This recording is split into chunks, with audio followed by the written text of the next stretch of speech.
and welcome to the second annual Model African Union Youth Debate. We are celebrating the AU at 20, and the theme this year is Making sure that Africa is food secure, and what role can young people play, and what can governments do to support the young people. Hope you enjoy! Greetings, Jambo, Dumelan. My name is Kwizione Sebalo, and I'll be your chair today. And I have my beautiful co-chair over here. My name is Hajira Konda. So, thank you, Program Director. Right? Yes. All right. So, today, first of all, we're going to start off with the house rules. All cell phones, please be on silent. If they are on vibrate, take them off the table. In this sitting, we will be addressing each other as delegates, not comrades, not honorable member, delegates. We're going to keep it in line. And if delegates have any questions, please raise your place cards high horizontally upon being acknowledged. Upon being acknowledged. You will then raise your point. If you need to use the bathrooms or the lavatory, you will just say a point of personal preference. Thank you so much, Program Director. And if delegates need to be excused for the restroom, again, a point of personal privilege. Do keep in mind that we have participants that are joining us virtually. Pay attention to the screen in all stages of the debate. All right. So we are looking at the AU at 20 years, and the theme this year is building resilience in food security and nutrition on the African continent. And So, what role can the youth play? And what can the government do to support the youth? thank you, Co-Chair. So I propose a motion to start the debate. Any seconders? Thank you. Thank you. Co-Chair, shall we proceed? All right, I declare this debate open. This next section is the opening speeches. Delegates, I will now be doing a roll call. Please respond with present and voting. If you just say present, I'm going to gracefully excuse you from doing the voting. I repeat, if you just say present, I will gracefully excuse you from doing the voting. Co-Chair, are we ready? All right. We'll be doing it in alphabetical order. So, if I say the name of your country, I'm going to take a slight pause for you to say what? Present and there we have it. Algeria. Present and voting. Angola. Present and voting. Cameroon. Present and voting. Democratic Republic of Congo. Present and voting. Ethiopia. Present and voting. Ghana. Present and voting. Kenya. Present and voting. Morocco. Morocco. Present and voting. Thank you. Nigeria. present and voting. Republic of Central Africa. Present and voting. Republic of South Africa. Present and voting. Sierra Leone. Present and voting. Tunisia. Present and voting. Zimbabwe. Present and voting. All right, I declare a motion to open for the opening speeches. Do remember, you have 3 minutes. My apologies, Rwanda, I missed out on you. Rwanda? Present and voting. Fantastic. I propose a motion to do the opening speeches. Seconders? Fantastic. Do remember, you have 3 minutes. My co-chair over here will raise her hand up like this to indicate that you have 1 minute left. When you have run out of time, a fist will be raised by the co-chair. All right, opening speeches. Algeria. Yes, you may start. Good day to the House at large. The topic for our debate is increasing the youth's involvement in the leadership to propel Africa forward politically, economically, and socially. I'll be representing the country Algeria, and my name is Ayanda Lavere. Looking at the topic, I defined it as the youth's involvement and active participation in their country's everyday affairs. These affairs range from politics, such as requesting for new legislation, economic affairs, such as agriculture, and social affairs, such as raising youthful leaders. The youth being involved in helping their country propel forward means that they learn effective leadership skills. These skills then become useful to the country and its individuals. I therefore agree and believe that youth involvement is indeed necessary and essential. Today, I'll be talking to you about Algeria's political, economic, and social implications, and as well as the government policies that were put in place regarding these three topics. But before I move on with the rest of my speech, I would like to let you know about a few interesting facts about Algeria. Algeria is the largest African nation, spreading across 2 million square kilometers, bordering 6 countries. It is also home to 7 UNESCO sites, which stands for United Nations Educational, Scientific, and Cultural Organization. It is also home to the famous Jama al-Sajjad Mosque, that is the 3rd largest in the world. Now for my speech. I'm going to discuss 3 main points. My first point is the need for more youths being employed. In 2017, the youth unemployment rate for the ages of 15 to 29 was only 32%. That is the highest the rate has ever been. Although the numbers have gone down during the years, President Tebboune put in place an unemployment benefit from February 2022 of this year. This benefit is for the individual between the ages of 19 to 40, which includes the youth population. A payment is given out of $90 a month to ensure that first-time job seekers have funding that they need.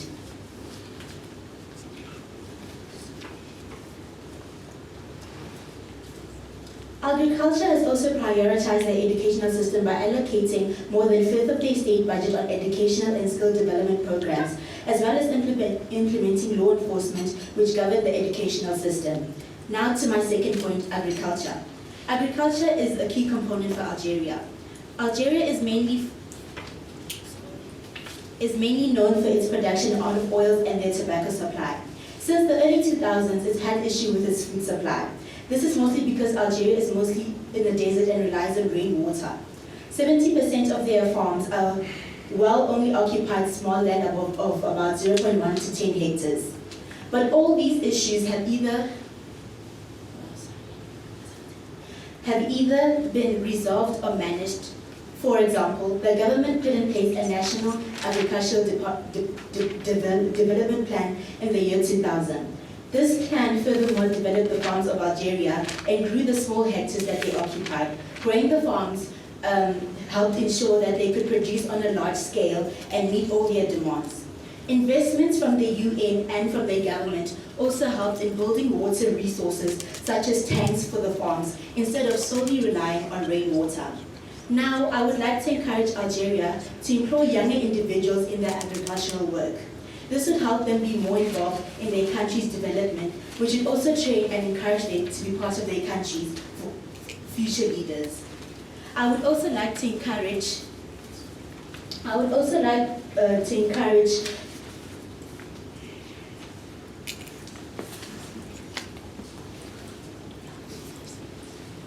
All right, Algeria, did you wrap up your opening speech? Or are you done with your opening speech? My apologies, I thought you said if the fist goes up, it means time's out. Yeah. Have you raised your key points? Not all of them. All right. Unfortunately, we have to go on to Angola.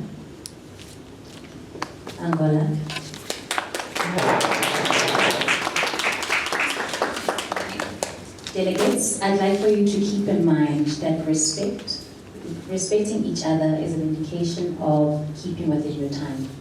So in order for everyone to speak, I would like for you to keep cognizant of the time. Yes, Nigeria? Chair, would we be allowed to pass notes? Yes, you're allowed to pass notes.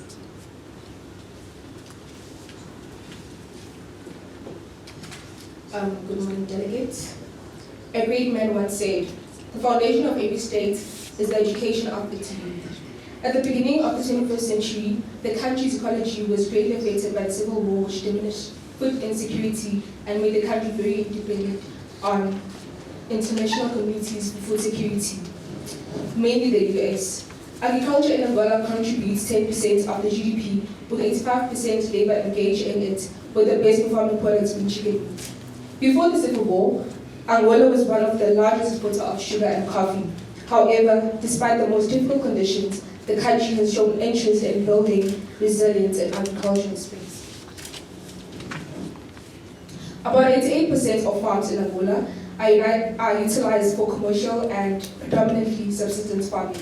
The country invested in training to prepare and promote involvement in agriculture, and training to prepare and promote involvement in agriculture, of which is provided, which has been implemented in 139 schools, with the goal being 300 schools with the support of the NGOs.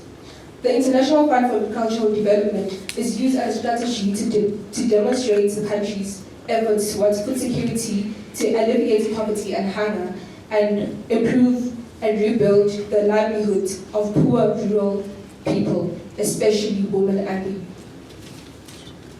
Now, as a delegation of Angola, these are the recommendations for action. The delegation believes that the youth is one key feature in building resilience in food security and nutrition in our country. Making free education access to information the foundation, more policies should be created, as well as changes into the education system aimed at teaching the youth about agriculture from a young age. Now, because most families are dependent on subsistence farming, all school curriculums should include compulsory learning focused on agriculture, where people are taught from a young age basic agricultural skills, have insights, and know the importance of agriculture, especially in this country. Content can start from teaching about basic agricultural skills, types of seedlings, and all the basic agricultural skills that can improve agriculture in Angola. Policies and legislation such as the National Youth Plan aimed at integrating the youth into governmental institutions and improving how they also should engage in informing and promoting the youth into the agricultural space. In addition, parents and communities should encourage and teach their children at a young age traditional and basic agricultural skills, and this should be normalized and turned into a culture that will build resilience in food security and nutrition on the African continent. Furthermore, all small and large communities should have youth programs similar to the Ministry of Youth and Sports aimed at implementing the National Youth Plan and coordinating with other governments on behalf of the youth. Seeing that the youth is more interested and involved in technology, the government should also have programs on digital literacy for people in the country to familiarize themselves with technology as well as learn critical thinking and technical skills. Moving forward, the government can steadily introduce technology in agricultural space into practice and make the youth familiarize themselves with architects, eventually having incentive to promote entrepreneurship, and in that way, not only will the country be sustained, but jobs will also be created. As the delegation of the Republic of Angola, we believe that education on these aspects will continuously create generations where people have adapted a norm way. I quote from the Agenda 2063, African agriculture is transformed to enable the continent to feed itself, as well as modern agriculture for increased productivity and production as part of the aspirations of Agenda 2063. Thank you very much, Angola. Cameroon.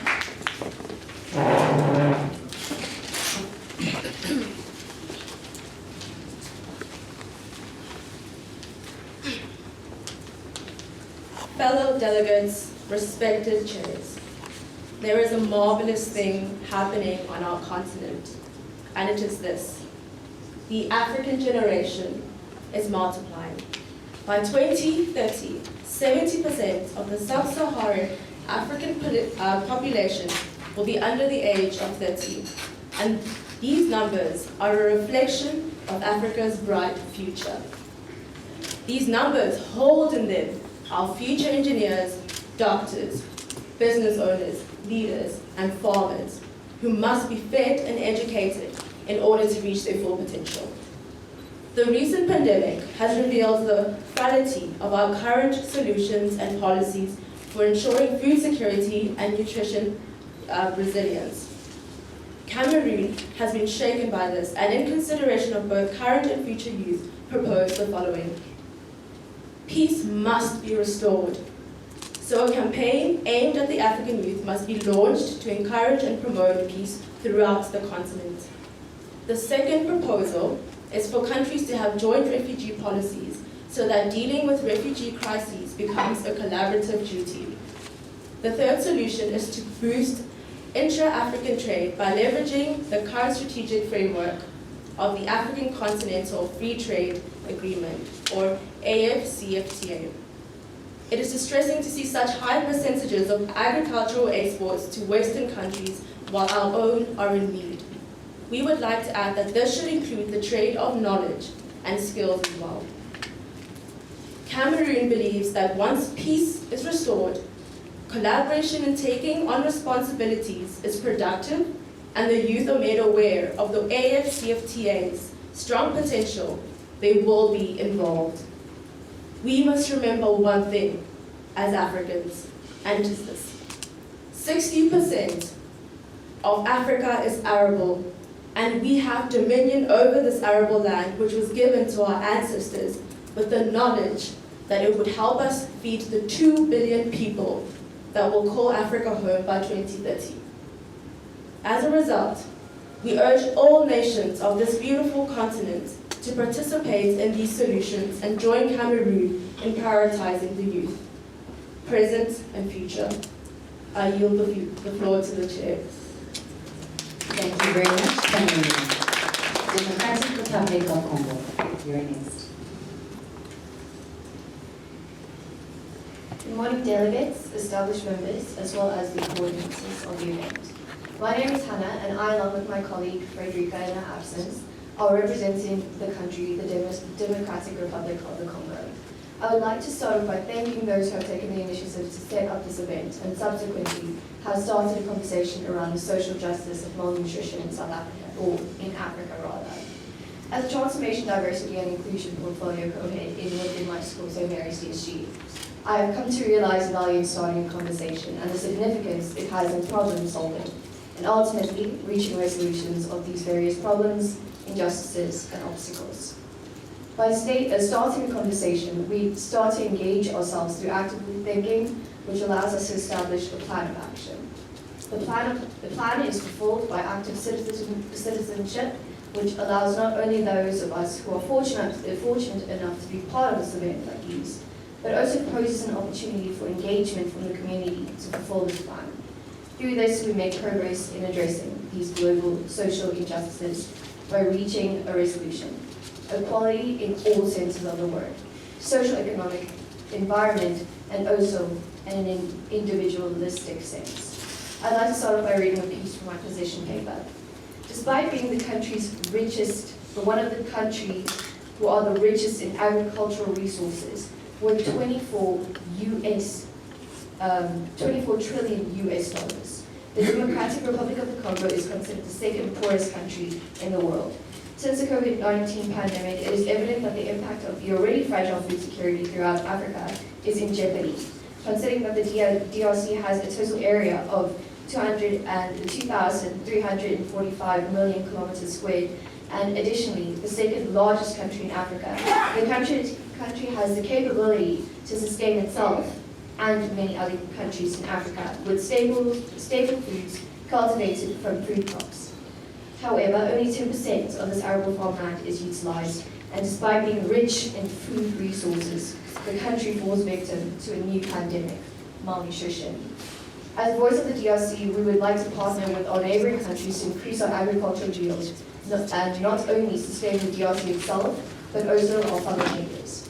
We would also like to call upon our well-established countries, such as South Africa, to assist in the economic aspect of agricultural farming by assisting us in infrastructure and equipment needed to navigate and cover arable land within the DRC. We look forward to your collaboration. Thank you. Thank you very much. DRC, my apologies. Could the next speaker from Ethiopia please stand while you are doing your opening speech? Thank you. Good morning, everyone. My name is Samira Bello, and I'll be presenting virtually today. May I just confirm how much time I have before I begin? I didn't hear it. Samira, you have 3 minutes and 50 seconds. At 2 minutes and 50 seconds, my co-chair over here will raise a palm up like this. And when your time is up, it will be a fist. Did you see that? Can you see that? Yes, I can. Delegates, my name is Carabello, and I, along with my partner Carabello, are the delegates for Ethiopia. Today, I'll be focusing on youth involvement in solving the food insecurity problems in Ethiopia.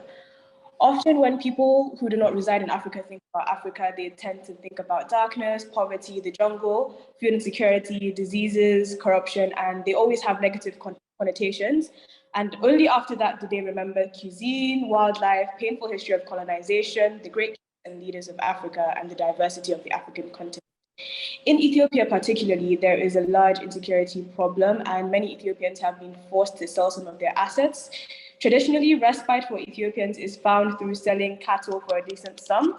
However, due to the prices of cattle falling during a famine, families are forced to forfeit their houses, gold, and even their land, causing many displaced citizens in the country. Children are hardest hit during droughts, which is one of the leading causes for food insecurity in Ethiopia, and a lack of food prevents them from developing physically and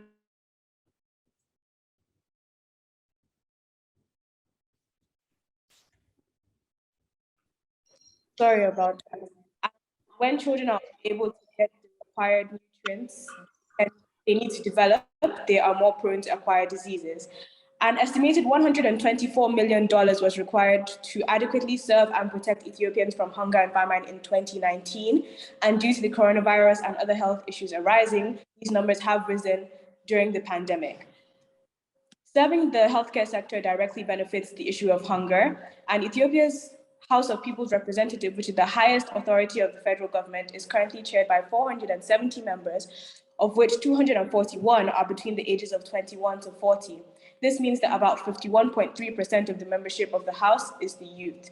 Although our country is better when compared to the youth-old age ratio of other countries like South Africa, which in 2021 membered 25 to 35 only, the society of Ethiopia should be a setting that makes the youth to feel appreciated and important.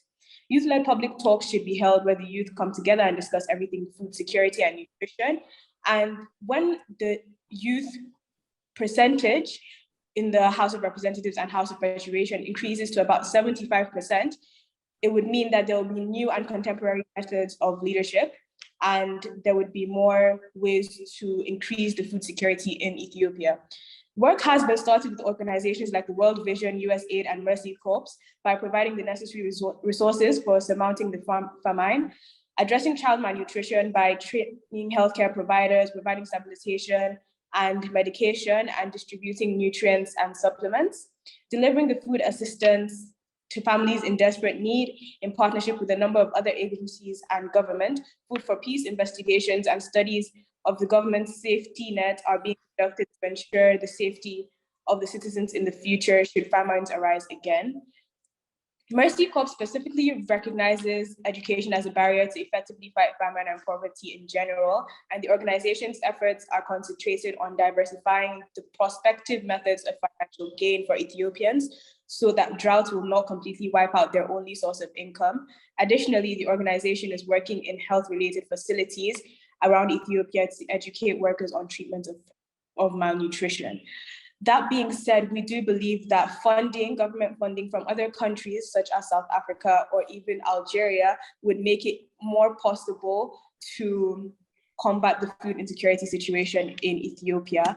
And we know that we have listed quite a few solutions that may have a few challenges and it will not be easy, but with dedication, teamwork, and putting the people first, we know we can conquer food insecurity in Ethiopia.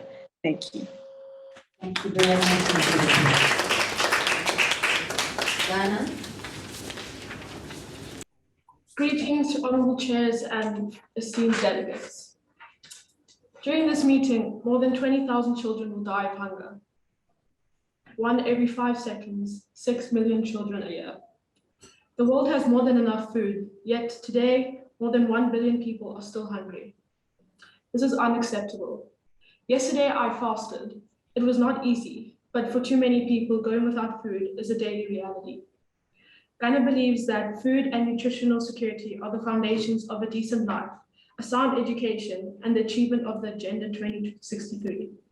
Despite significant progress towards reducing hunger, Ghana continues to be a food deficit country in some commodities, with lingering and varied degrees of food system issues. This is a tragic reality brought on by a host of factors, including COVID-19, climate change, and ongoing conflicts. As of June 30th, 2022, the global agricultural price index is estimated to be 34% higher than January 2021. The Republic of Ghana recognizes the importance of increasing the youth involvement in influential leadership positions for the survival of Africa. This is evidenced by the fundamental political and democratic right, as stated in the Constitution. The strength of our African economies lies in the human resources of young people. Ghana aims to remedy historical evidence of limited opportunities for youth to participate in leadership positions. The Consultative Council of Youth and the associated action is created to this effect. Ghana commits to increase and facilitate investment in markets and trade infrastructure by accelerating agricultural growth and production levels.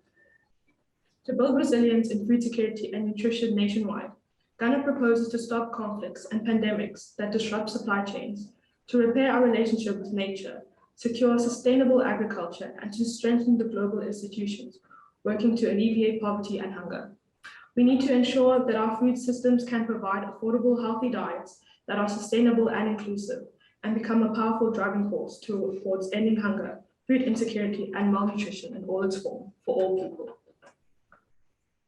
All right, thank you very much, Ghana. Kenya?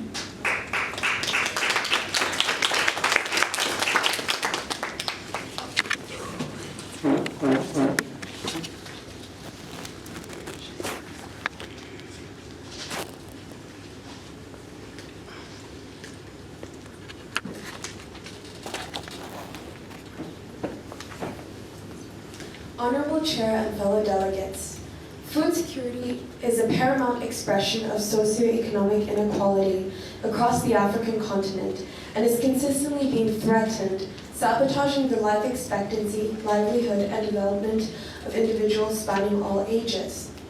However, as a result of inadequate infrastructure, financial support, as well as the approaching drastic changes in climate change, food insecurity remains prominent at large. Therefore, Kenya is keen on expanding the agricultural sector, evidenced by the National Treasurer's report, which states that 46.8 billion shillings is allocated to support initiatives under the food and nutrition security. However, despite many current efforts, the delegate believes that there are innumerable further solutions, which not only the Republic of Kenya, but the countries present can adopt in order to bolster the agricultural sector and tackle food insecurity. Firstly, the delegate proposes a sharp increase in student exchange programs so that they can have access to the opportunities and technologies which they can later apply to their countries to facilitate the agricultural and scientific sector. Furthermore, building robust and dependable partnerships with African countries is crucial, as is the continent-wide implementation of technology. This includes the adoption of precision agriculture, which utilizes drip irrigation to increase crop yield and quality. Such precision farming with the use of technology to collect data and treat arid and previously harsh soil will double productivity and save more than 70% on water and fertilizer. Food waste from commercial industries can be used to tackle Africa's fertilizer shortage, as it can be converted to usable fertilizer and gas. Another aspect of technology which is most crucial is the mass usage of greenhouses in farming, which includes utilizing machinery that mimics the perfect weather conditions to produce crops all year round. The country of Kenya is also interested in raising wages to facilitate the purchasing power of individuals and ensure job security to tackle food insecurity, including improving rights and access to lands and means of production. The delegate of Kenya also believes private agribusinesses need to allocate 35% of their annual profits towards a transparent community fund, which goes towards infrastructure and education. Therefore, the general population in due time will benefit from the increase in agricultural production. To reduce dependency on Western countries, the delegate proposes the ban of non-vital imported foods, which stimulates national production so that the continent can slowly become more self-efficient. We cannot continue to let our people starve when there are very viable and practical solutions to these problems.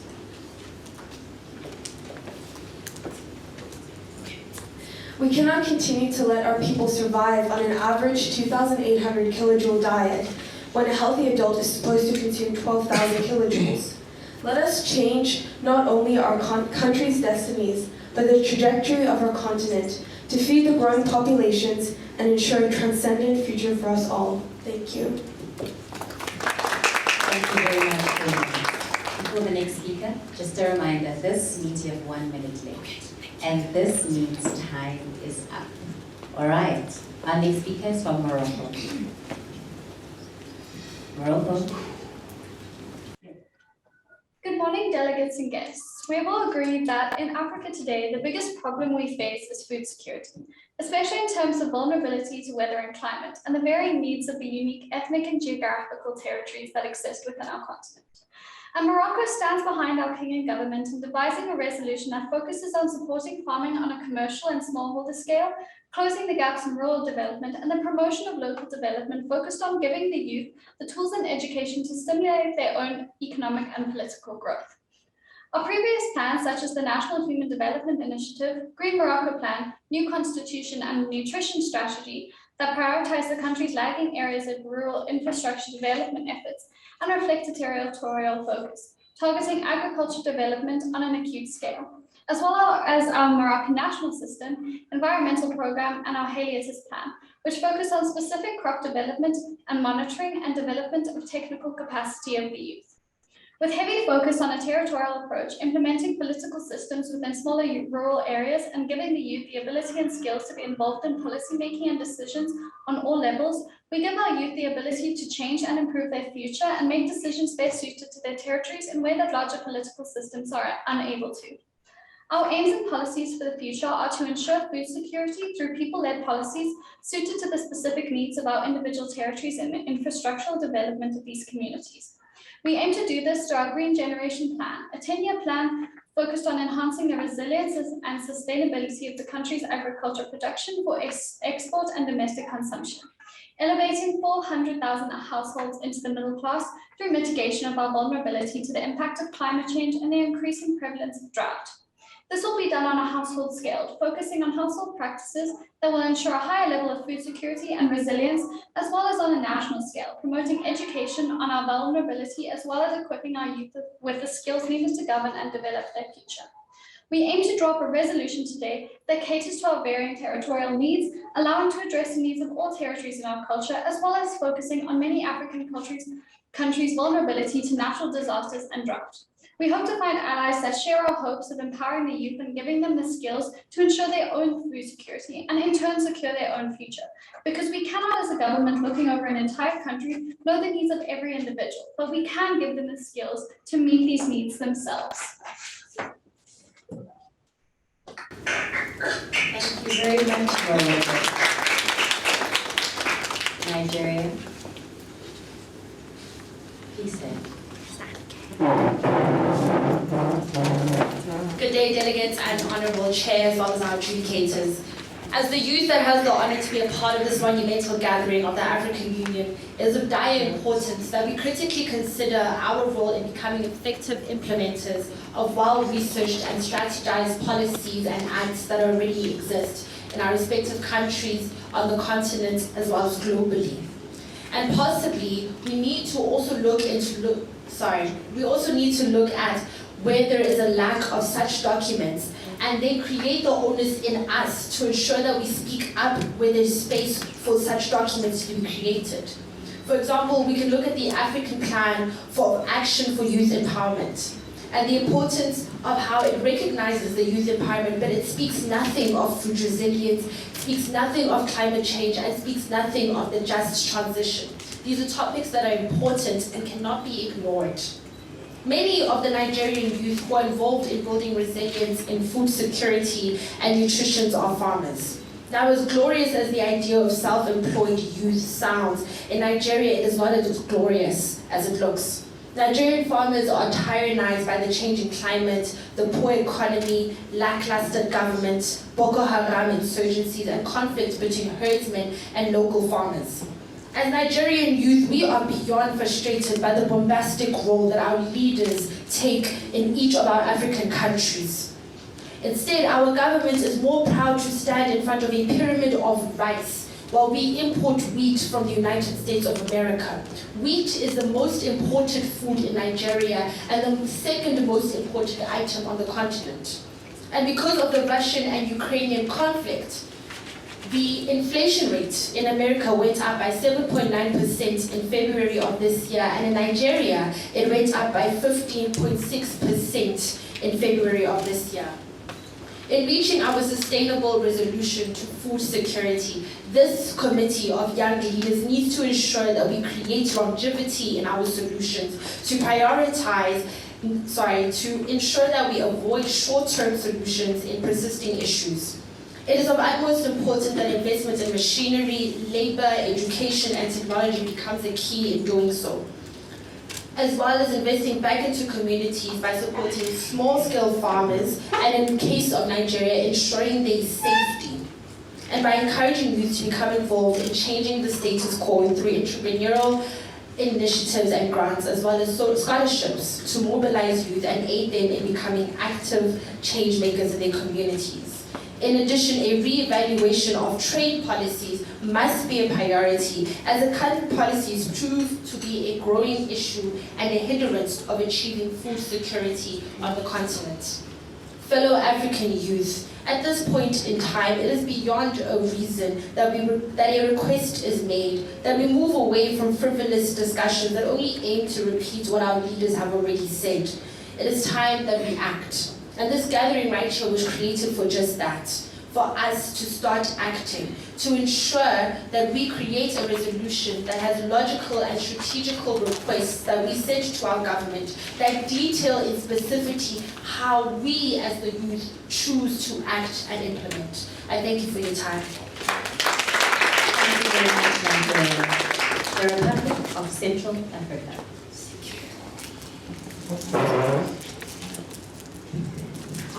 Salutations to everyone here, the delegates, chair and co-chair, members, protocols observed. Today, my name is Tompole Tokomusi, and I'm standing on behalf of Central African Republic. It is found at the heart of Africa, and it is a landlocked country. It gained its independence in 1958. Now the current president is Faustin Torrenda. What I would like to start with is the first arm of Central Republic. We all know that how wars can influence one's political stability, economic stability, which are the oil and the wheel that run a country, particularly when it comes to youth involvement. When we look at Central African Republic, 64% of the population there is the youth. But when we look at the political structure of Central African Republic, we can see that it is full of pension-worthy people, while our youth is just sitting and doing nothing. So that is my proposed, one of my co-proposed solutions in order to realize youth involvement in the running of the country, because political structure is the backbone of each and every country. Alluding to food insecurity, a famous researcher observed that Central African Republic is one of the most bad countries to be a young person. So this can allude to how youth in Central African Republic are also suffering from such a devastating outcome of their country.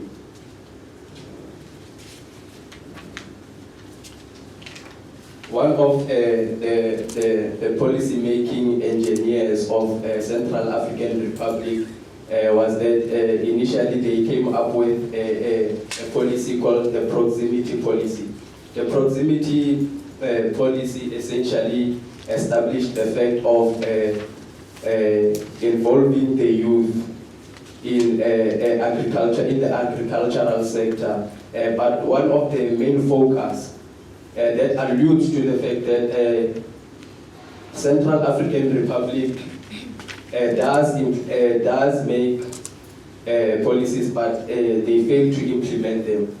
So one of the problems with the proximity policy is that it focuses on technicalities and doesn't really focus on the education part, because in that sense we can say it is exclusive, because education in agriculture is part of the theoretical process. So if you don't include education as part of the theoretical process in terms of agricultural emancipation when it comes to the youth, it means that you are saying to those who are the youth who want to be involved in agriculture, if you don't include the education aspect, you are saying to those who don't have the necessary means of education but have the yearn to come and be part of the agricultural sector, you are saying they cannot participate in the economy. Only those who already have education before they participate in the agricultural landscape can do such. So what are my solutions? Before I dive into my solutions, I would like to quote the famous words of Utataroli Mandela, as he mentioned that the youth of today are the leaders of tomorrow. So I think it is time we give Caesar what belongs to Caesar, which is the youth. So as the youth, we must make sure that we implement them in each and everything, policy making, the agricultural sector, and social acceptance. Thank you very much.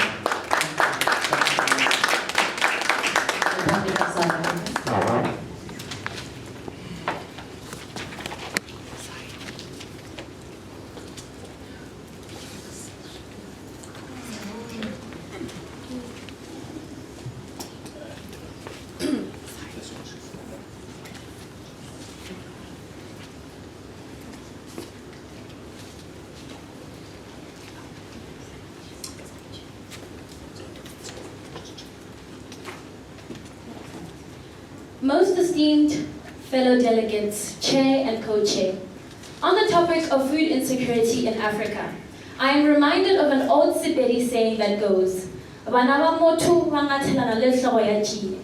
which loosely translates to, the children of one mother share even the littlest things, even the head of a locust.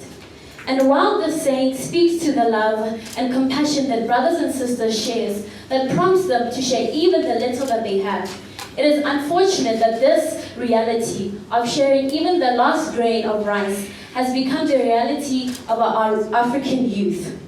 At the national level, South Africa adequately produces its main staple foods and has a highly diversified agricultural sector of production from grains, subtropical and deciduous fruit, sugar and wine, just to name a few.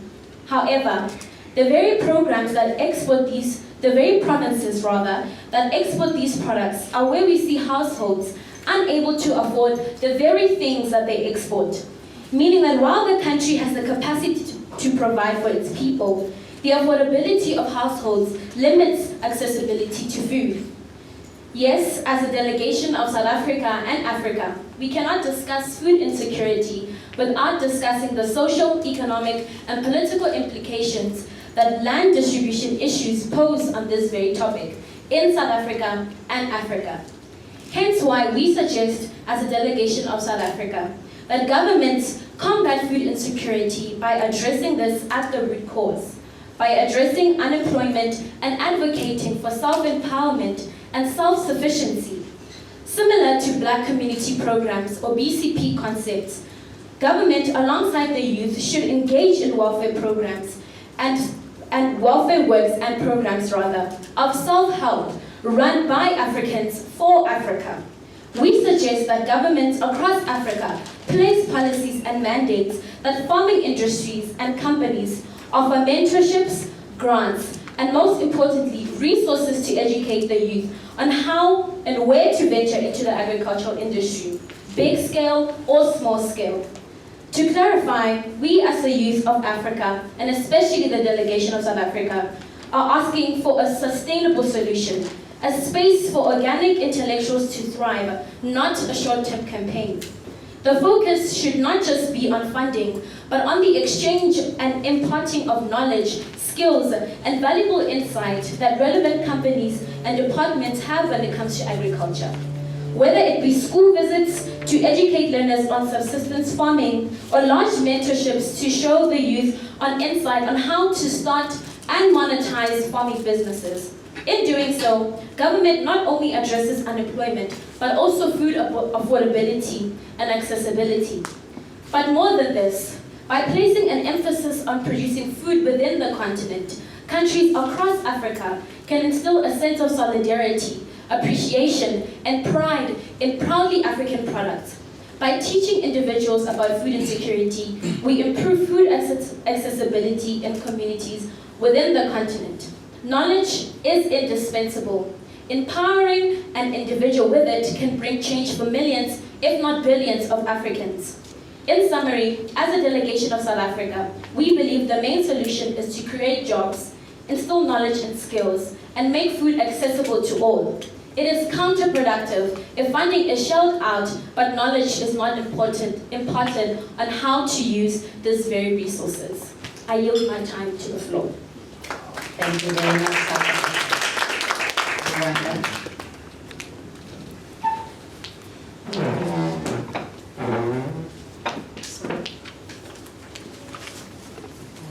Good afternoon to the Chair, Co-Chair, and my fellow delegates. In today's world, food insecurity and nutrition are vital components of a healthy and sustainable society. But 1/5 of Africa's population does not have access to reliable, nutritious food. It has been projected that the country's population will increase by 1 billion in the next 25 years. Therefore, it is of the utmost importance that we mobilize the majority youth population to achieve food security and subsequently a more productive Africa. Rwanda's economy is largely agriculture-based, with 33% of its GDP deriving from the sector. However, only 7.5% of its total public expenditure is put towards the agriculture sector. The government aims to replace subsistence farming with fully monetized and technology-intensive commercial agriculture by 2050. The country's largest exports are coffee, tea, and gold. Over 60% of Rwandan youth work primarily in the agricultural sector, and youth engagement in agriculture is promoted by the government through their collaboration with organizations and existing policies. In order to achieve food security, Rwanda plans to invest in technology-led agricultural programs, and we plan to and implore neighboring states to expand their citizens' knowledge of agriculture through its integration into national primary and secondary education systems, both practically and theoretically. National governments should also make more meaningful investments into their agricultural sectors. We also aim to form alliances with countries that share our interests in reviving the agricultural sector and prioritizing food security through the involvement of youth. President Paul Kagame has said that in Africa today, we recognize that trade and investment, and not aid, are pillars of development. In order to develop an Africa that is productive and competitive in global markets, we need to invest in our future by ensuring that no African goes to sleep unfed. Thank you. I yield the floor to the Chair. Thank you very much. Sierra Leone. Greetings to the floor at large. My name is Inga Lutuli, and I will be representing Sierra Leone. I will not be taking part in the formal caucus, as my colleague has not been able to attend the session today, but I will be participating in voting. Esteemed delegates, the delegation of Sierra Leone recognizes the role of the youth in building resilience and food security in Sierra Leone. We believe that by empowering the youth to invest in agriculture, it is key to achieving. We believe the key to achieving sustainable food and food security reduces youth employment, combating distress, migration, making agriculture more efficient, sustainable, and resilient by empowering youth to invest in agriculture. The COVID-19 pandemic has had a devastating impact on the African economy, putting immense pressure on the national health systems and limiting the civil liberties of citizens across the continent. Sierra Leone has not been spared in any of this upheaval. The government of Sierra Leone, in its efforts to mitigate the harms of the pandemic, imposed a strict inter-district lockdown in March 2020, and later a national lockdown was announced, which restricted productivity. These lockdown measures stifled economic growth, increased prices of basic commodities, including staple food prices, and led to loss of income for majority of Sierra Leoneans. Sierra Leone's population of 7.6 million, over 1 million people were estimated to be in need of assistance, according to the last food security analysis of the Cadre Harmonise conducted in March 2020. According to the World Food Programme, food insecurity has increased over the past 2 years. Economically, private capital dominates mining concerns, commerce, and banking. European and Lebanese and Indian interests are predominant, while meanwhile, Sierra Leonean participation is limited. According to a statistic from the National Development Bank, food access in Sierra Leone had already been constrained due to inflation and exchange rate depreciation for the past 3 years. Many international market shocks, 80% of foodstuffs consumed in the country are imported. If technology in Sierra Leone would be developed, 75% of the 5.4 million hectares of fertile arable land. The other main challenges affecting the food security of Sierra Leone include inflation, youth unemployment, high literacy rate, and the national poverty profile of Sierra Leone reveals that rural households headed by farmers have the largest prevalence and highest incidence of poverty, with subsistence farmers being among the poorest of all.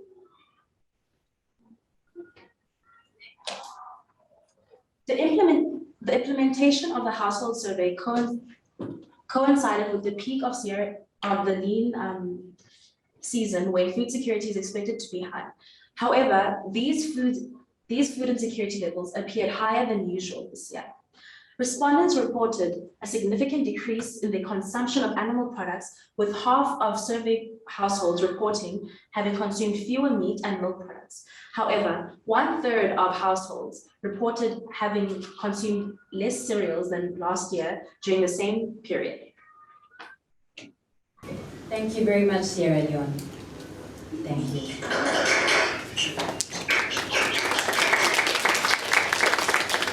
Tunisia. Greetings, delegates, and everyone joining us. We are truly honored to have you in our presence. As the delegation of Tunisia, we believe young people can meaningfully play a role in making Africa a food-secure continent. How do we do that, you may ask? Rural development is the answer. We need to develop our rural areas. Young people should not be forced to flood urban areas. Young people from rural areas need to be developed to be agri-entrepreneurs. We all know that starting a business is not easy. It has never been. That is why the government has to make available grants to small businesses as well as to mentally youth. School-based interventions to promote healthy lifestyles in Tunisia were implemented. This is because the Tunisian government hopes to rebuild the economy and decrease poverty rates through the youth, since they have so much potential. Agriculture is a primary economic activity in which land is cultivated for crop production, livestock is farmed and reared for food, wool, and other products, you name them. The agricultural sector in Tunisia plays important social, economic, and environmental roles. The Tunisian government plays a big role in empowering the youth to invest in agri-food systems. This would include the cropping of their famous wheat and barley and trading it with external countries in order to help boost the economy. Now, delegates, rural development is the answer and youth empowerment is the answer. Thank you. Thank you very much, Tunisia. Thank you very much. Zimbabwe, the floor is yours. Greetings to my fellow delegates, co-chair and the chair. As the delegate of Zimbabwe, we would like to see the support from the government. The rapid economic decline experienced in Zimbabwe has driven the majority of Zimbabweans into abysmal poverty, high cost of living, and unemployment. In Zimbabwe, majority of people are lining up on streets trading their local currency, which is known as the Zim dollar. The economy of Zimbabwe is heavily dependent on mining and agriculture, but political instability that the country's political economic crisis have severely been undermined. Zimbabwe's economic potential is now depending on agriculture that is its backbone. Zimbabweans remain largely the rural people derive their livelihood from agriculture and other related rural economic activities. Zimbabwe was once a rising economy to Africa, with its mining agriculture industries propelling the country forward. Currently, Zimbabwe is now struggling with internal corruption, hyperinflation, and industrial mismanagement. We have a lot of people fleeing to other countries. As young people of Zimbabwe, we want to make the situation better in Zimbabwe by calling for an end to poverty. As the young people of Zimbabwe, we would like the government to give people unutilized land. Give people the land and crops that do well in that land. For example, potatoes and horticulture do well in summer and related with seasons. After harvesting, farmers pay back a percentage to the government that allows the project to be ongoing over and over again for every Zimbabwean interested in farming to benefit. Thank you. Thank you very much. Thank you very much, delegates, for your opening speeches. I would like to now propose that we move into the next session, being the formal focus. Is my motion seconded? Thank you, delegates. A reminder that each person has 2 minutes to speak. We will now open the speakers list. Please raise your place card or virtual hand to be added on your list. Again, when you have 1 minute left, the palm will be raised. When your time is up, the fist will be raised. I hope you're interacting with those that are connected virtually. I see notes are being passed. I hope you are remembering those that are connected via Zoom. Thank you, delegates. We've now opened the speakers list. Please do raise your place cards.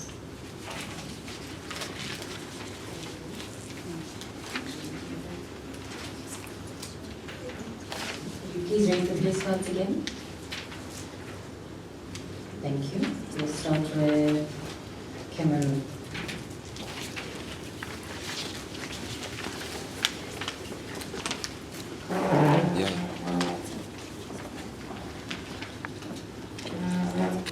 Thank you, delegates, for all those speeches.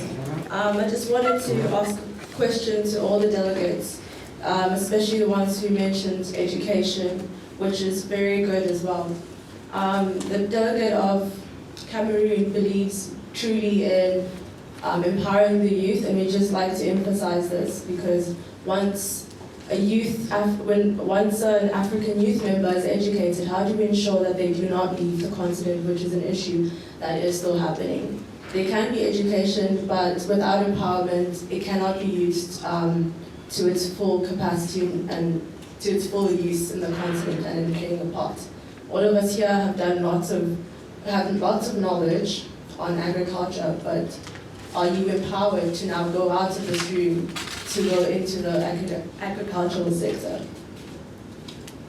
can we have solutions on that? Delegates? Kenya?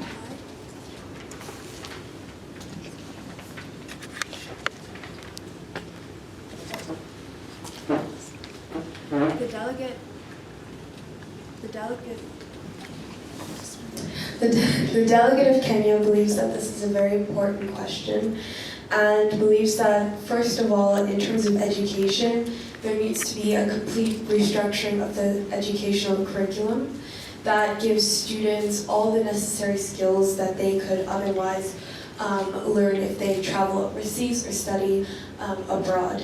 So in terms of technology, in terms of software design, whether it is using AutoCAD, MATLAB, all the newest technology that can be applied to the engineering industry and also to the agricultural sector is very vital, because as youth it is important that all of us as delegates and the youth that we represent come up with viable solutions, and that includes being able to design and produce machinery and things that can be useful for our continent and country, because each country is different, each country requires different machinery, different types of designs, each country undergoes different crises. We mentioned flooding, we mentioned drought.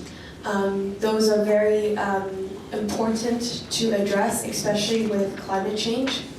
But it is also important to market our countries in a much better way, and that is through supporting the youth, not just through dialogue, but also interacting with them, engaging, investing in their projects, and allowing them to be able to create startups and different agribusinesses, and also to have mentorship programs where they can learn from those individuals who are matured and who have been pioneers in the agricultural sector. Thank you. Thank you very much. Cameroon, the floor is for yours. Oh, South Africa. Cameroon, would you like to hear a response immediately, or would you like to finish? South Africa will respond. Okay. As the delegate of South Africa, I think the question that Cameroon posed to all of us is quite important. Once we receive an education, how do we empower our own countries and our own continents instead of running away into other states and other continents? And I think a really good aspect of a part of our education to start supporting us within our countries or within our continent is to build an African pride within us. I do believe that if we as Africans embraced our cultures, embraced our languages, embraced our way of life, we wouldn't need to go and to try find being or belonging elsewhere. And I think that goes from practicing our languages, our traditions, and embracing the ways that make us African. And so instead of trying to go find a home elsewhere, I think we need to start by finding our own home within our own continent. And I think from there we'll be able to use our education to better our own countries and our own people if we acknowledge that we are the people we need to help. Thank you, South Africa. Unfortunately, we do not have time for any more questions. Please do, we encourage you to pass notes. And please bear in mind we have an informal session. Republic of Central Africa, the floor is yours.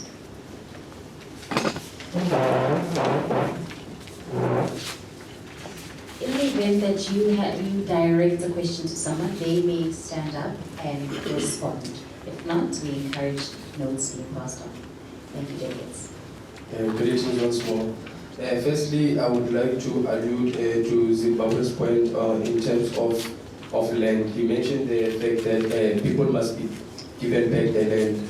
In essence, that is what we call land expropriation, but without compensation, because it is for a just cause.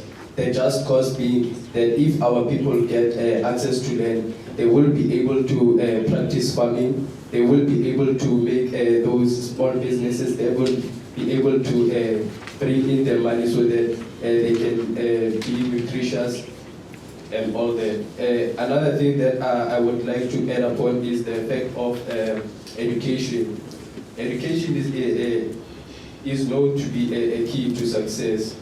So this made me think about Central African Republic for a moment, because I realized that even though Central African Republic is landlocked, it has access to 2 river basins and has plenty of arable land. That says something to the management of Central African Republic.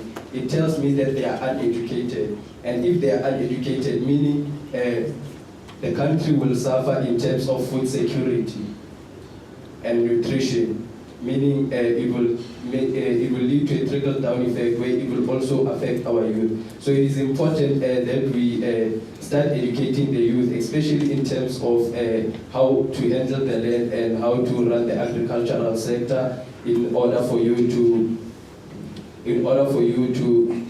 have all the means to support yourself nutritiously and for the future cause. Thank you. Thank you very much. I do encourage you to interact with our virtual participants, please, delegates. Kenya, the speaker's floor is yours. The delegate of Kenya has a question for the delegates of Ethiopia and Rwanda specifically, as Kenya trades with both of them quite excessively, and also to the delegates of other countries who are very heavily involved in trade of agriculture. All the delegates in their speech mentioned the challenging economy, inflation, and the challenge to access food and the problem with food insecurity. However, is there a plan to waive or reduce the steep ad valorem tariffs that countries have when you export food to another country, when you import goods such as the goods that are imported to Kenya? Kenya, would you like for Rwanda and Ethiopia to respond immediately? Oh, yes. Rwanda?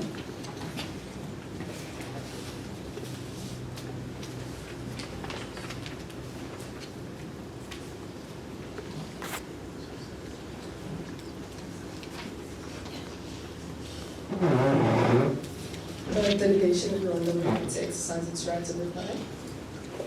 So pertaining to the delegation of European President Kenya, Rwanda, thank you.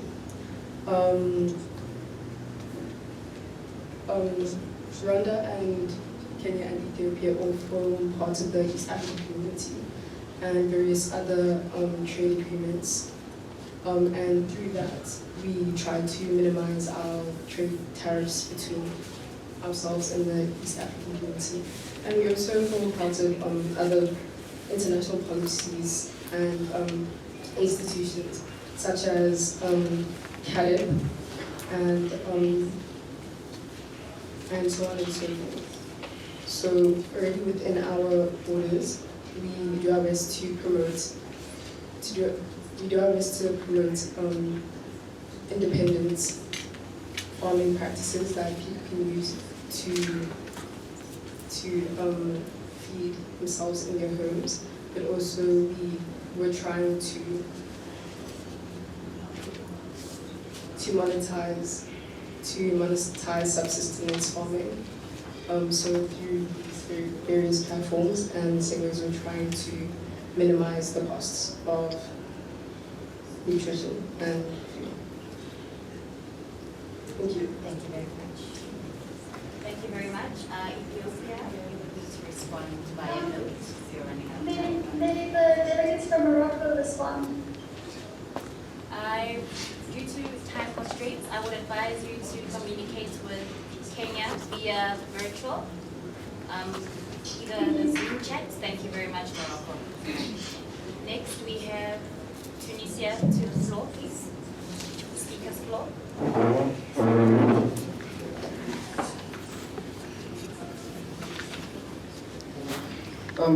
Greetings, delegates. I stand on behalf of fellow Tunisians. As the youth of Tunisia, we really take pride in preserving the fertility and productivity of our home ground. We as Tunisia, we believe in development of sustainable value chains of high value and climate resilient crops. Well, as other countries have already alluded, climate change has been our main challenge.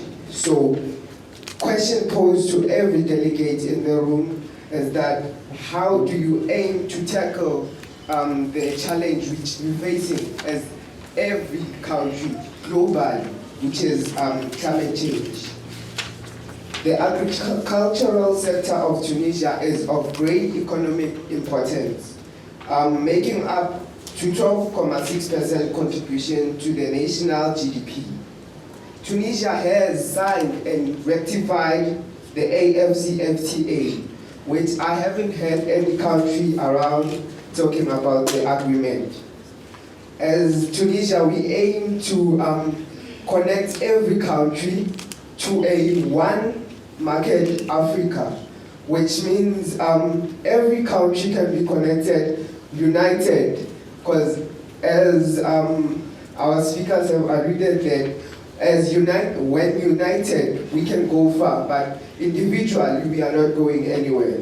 So I suggest that we look into signing the AFCFTA agreement and working together with Nigeria, we can attain the wheat production because we want a thriving wheat industry. So we can provide wheat for Nigeria as they have suggested that they need wheat. So through the AFT, we can. Thank you. Thank you very much, Tunisia. Thank you. Speakers here, over to you. This question is directed to all the delegates. I listened to multiple countries speak about how they were looking to introduce more technological farming, and I just wanted to ask, with industrialization going on and introducing more mechanics into your farming, how do you still ensure manual labor? And because a lot of these countries were speaking more about how unemployment is an issue, but if you bring in machinery to replace people in farms so that you can produce your products quicker, then how are you going to ensure manual labor and employment for the citizens of your countries? Thank you. Thank you very much. I would propose that responses be sent via notes due to time constraints. DRC?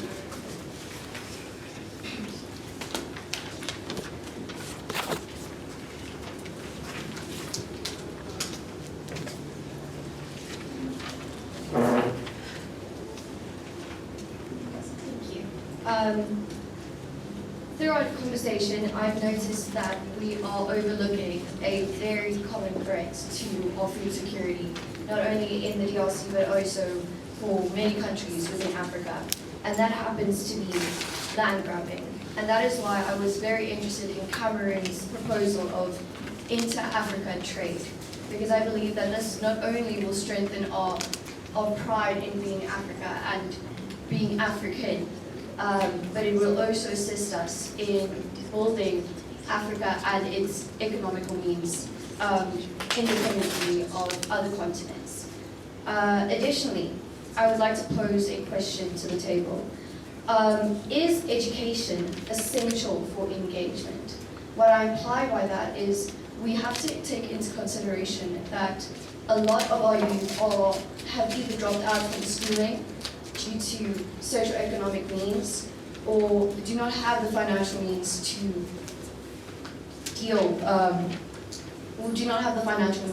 attend schooling. Which is why I would like to just pose the question of how do we make engagement and how do we encourage active citizenship within our countries, regardless of our age and regardless of our youth. Do delegates propose a motion to extend the formal caucus section? Okay. We have Nigeria on the speaker's floor. To Democratic Republic of Congo's section question, I propose that notes be saved. I encourage you to direct a question to a specific country, giving them the right to respond. Due to time constraints, we can't take all the questions. Thank you. Nigeria, the floor is yours.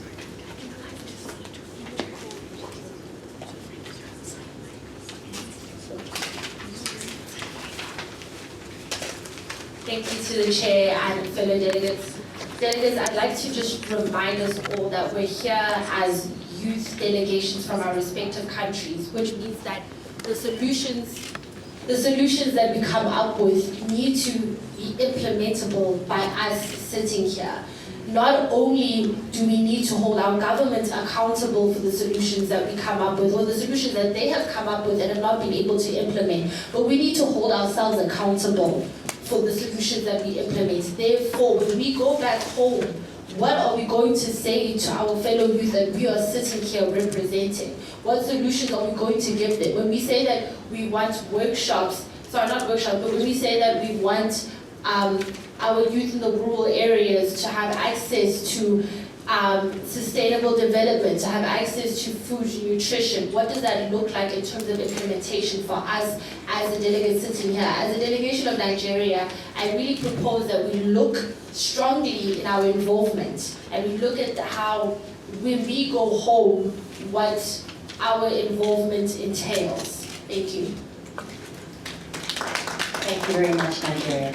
South Africa, the speaker's floor is yours.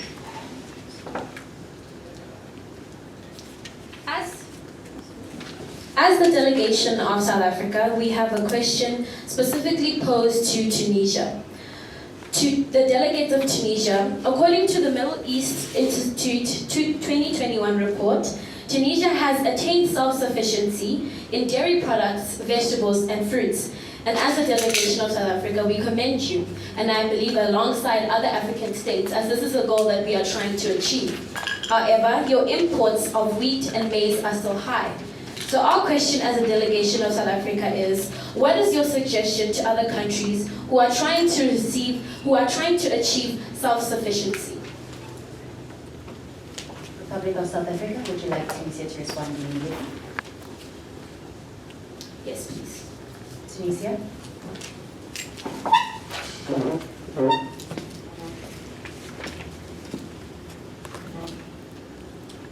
Well, as I said, we want a thriving wheat industry. Well, we were suggesting that through the AFCFTA, we as all countries can contribute to the one market, one Africa. So contributing to one GDP as Africans shows that we can stand together to attain self-reliance in every country. So through the AFTA, we as Tunisia aim to provide wheat for every other country in working together with South Africa, as they have said that they also provide wheat. So trading amongst each other as Africans can and will alleviate poverty in our African countries. As we alleviate that poverty, every country will be benefiting from the process, and every country's GDP will be increasing, not only for South, but for Africa as a whole. Thank you. Thank you very much, Tunisia.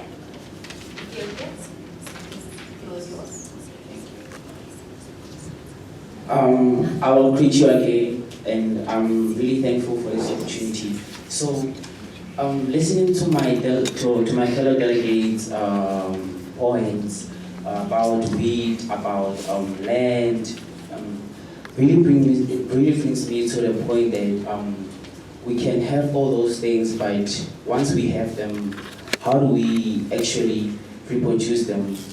So this brings me to my main proposition is that education, creating knowledge about the agricultural sector, and how do we do that? So Ethiopia is putting a notion on the table So we say that the Minister of Agriculture in different countries of Africa and the Minister of Education must come together and come up with a comprehensive syllabus whereby agricultural economics and agricultural sciences is included in the syllabus of the country. So why this? So this will provide the youth with basic knowledge about cultivating soil, growing crops, dealing with livestock, applying economic theory in optimizing the production and distribution of food, and understanding the biology and technology involved in soil and crop cultivation, harvesting and processing of plant and animal products for animal consumption. This will thus increase the involvement of youth in agriculture, increasing the production levels, leading to a shift from subsistence farming in each country to intensive commercial farming. This will lead to an increased internal and external agricultural trade levels, which will increase money circulation, not just in Ethiopia, but Africa as well. And this will lead to the overall GDP of Africa. So I will, as the delegate of Ethiopia, I would really like each delegate to consider Ethiopia's notion and hoping for the support. Sorry for taking too long. Thank you very much, Ethiopia. Rwanda, the speaker floor is yours.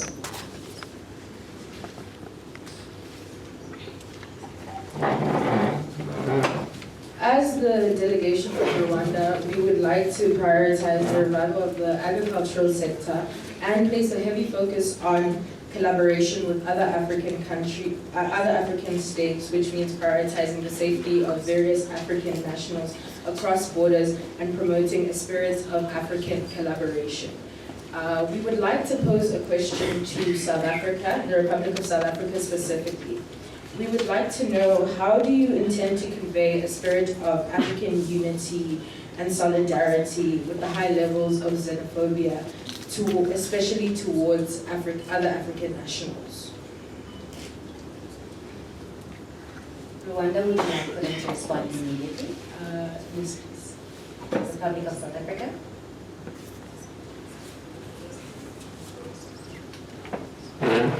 Thank you so much, Rwanda, for the question.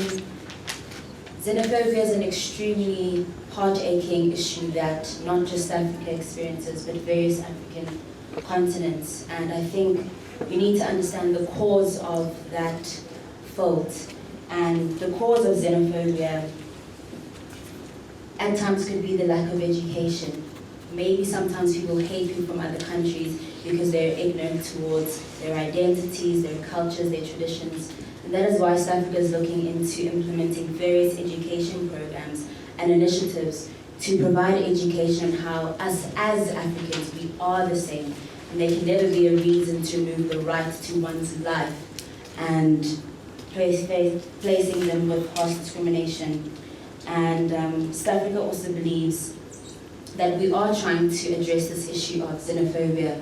Even today, as we speak, the Minister of Home Affairs, he is addressing live on E-News different solutions on how we can tackle this issue of xenophobia. Because as Pan-Africanists, this goes against not only our constitution, but what we as Africans in a collective from various nations believe. And lastly, we do believe that with welfare programs, all Africans should be able to receive their basic rights. And so if South Africa could provide welfare programs where other Africans from various countries could receive basic rights, and we encourage other Africans from those countries to implement welfare programs where what they're trying to receive from South Africa, we can all implement in our own countries together. Thank you. What is the motion, delegates? To continue with the formal, or propose to break away into the informal caucus? To continue the formal caucus. Okay. Angola, the speaker's floor is yours. So I was going to propose to break away to the informal caucus. Seconded. Delegates will now be breaking away to the informal caucus. I encourage you to to interact with the virtual participants. Thank you, delegates.